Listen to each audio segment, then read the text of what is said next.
The thing that I found the most interesting and I appreciated the most was actually how they once again cleared up some of the info that was brought up within the first episode. As if we remember a few episodes back, when Monkey and Rat were in the tunnels there, or in the sewers, whatever it was, and they were talking, I believe Rat calls out Monkey saying that she was the one who blew up the floor when the war just started, which answered how that all happened and ultimately why the first character got brutally killed by Rabbit. But what's even more interesting is how that ties into how Snake was killed at, before everything started happening, which was pretty interesting because, as we know, Snake can feel the vibrations in the ground. I mean, that's how his corpse is feeling things around him and seeing things. I mean, his head is no longer attached to his body, so that's how he's able to feel where people are, is the vibration. So I thought it was interesting how Dragon and Snake were kind of understanding that this weirdo Rabbit man was not someone to be trusted and that they probably are going to have to kill this guy. But I like how the fact that the reason Snake let his guard down wasn't because of some stupid thing or because he was a younger brother and he was an idiot. No, because he was standing on top of where Monkey was planting the bombs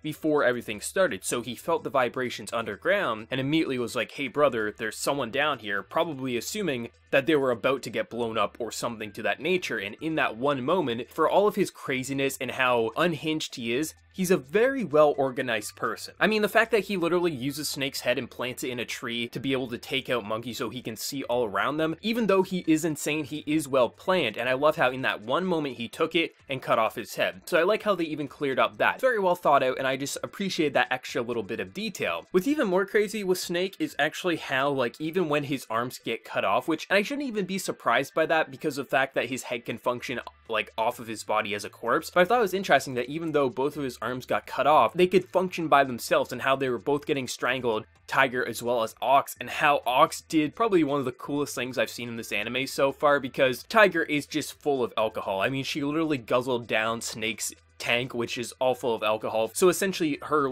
kind of foaming up the mouth was all alcohol based. So he used his sword and used that spark to ignite her very much alcohol foam saliva to basically burn off the hand, which was probably one of the coolest things I've seen in this anime so far, which I just liked it. I thought it was well planned. I'm sure some people might say how the hell did he light a flame the foam in her mouth? Well, it was all alcohol based. So I like that little detail, and I like learning a bit more about how he fully became a corpse. I thought it was a nice little extra bit of tie-in here, which is something I appreciate because I was wondering how the hell did he get his head cut off so easily, because they were two brothers. You would assume two brothers would make it to the end and then they would fight each other. If they're going to work together for the entire ride, win the entire thing. There was a reason he got his head cut off, because he got distracted from Monkey underneath the floor, so that was a nice little bit of extra info to make the series feel a bit more refined than if we never got that info. But I have to be honest, I actually really appreciated the backstory between Dragon as well as Snake. Actually, I would say it's probably my favorite of all the backstories, and there's nothing really even that insane about the backstory. It's pretty much formulaic in terms of some of the past ones we've seen. There's even some similarities with Chickens, with the whole kind of infiltrating some bad guy's base. In some ways it was heartwarming seeing the kind of brotherly relationship and how they had this kind of competition always of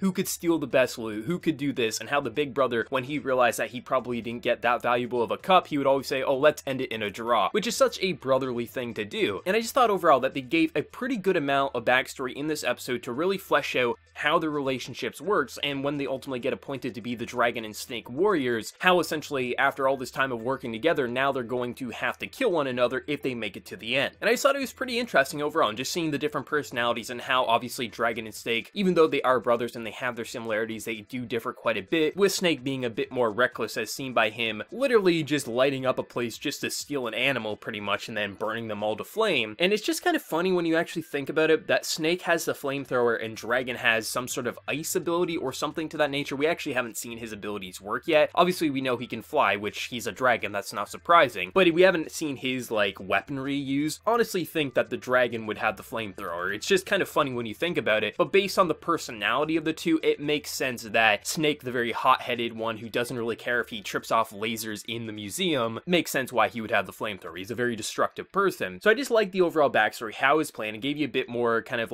information on how these characters worked, and it's going to be interesting to see what Dragon's role is going to be, because I do feel like Dragon's going to get killed by his brother. I feel like that's the route they're going to do, or maybe Rabbit will kill him. I don't think Ox or Tiger is going to take out Dragon. I think Dragon is going to try to take out his brother because his brother is being controlled. I think that's the route they're going to go, but then again, they might go a completely different route. But it's pretty interesting, even more interesting, the fact that it seems that Tiger and Ox somehow know one another, because Tiger immediately wanted to rip out Ox's throat. Ox, for whatever reason, doesn't recognize, which wouldn't be surprising if he's killed a lot of people. So that's going to be interesting to see ultimately like where their fight's going to go and why she was so kind of hot-headed to go up against him, because for all the other opponents that she was fighting, she was kind of in her drunken kind of like, oh, I'm a drunk girl, I'm gonna rip out your throat. When she saw Ox, was pretty much like, I'm going to absolutely kill you, you are the worst person ever. So that's going to be pretty interesting to see her backstory, just to learn what the hell happened there. But I think it's kind of interesting, because a lot of people are saying how overpowered, like, Rabbit is, which he absolutely is insanely strong, but he doesn't have all that many corpses at the end of the day, because if you look at Horse, I don't think he's controlling Horse's corpse, because, like, I forget the exact wording, I think he said, like, I would have preferred if he was a bit more overcooked, or less overcooked, or something like that, and it seems like, based on the fact that Ox found his body later just laying down, it seems like he didn't control him, so it seems that his necromancy abilities, it does have limitations, like he can't just revive everything, so it seems like if the body is too damaged, possibly he can't revive it, based on the fact that he's not using Horse right now. And so I think the only two corpses he's actually controlling would be Snake as well as Monkey right now. So even though that is an insane advantage, he isn't to the point that he has an undead army of everyone right now, so he is beatable, just I don't know how they're going to kill him, and that's one of the most intriguing aspects of this anime right now for me. But overall, I really like this first part of, I assume it's going to be a two-part episode. I don't think we're going to see a third part to this story. It really wouldn't make sense in my opinion,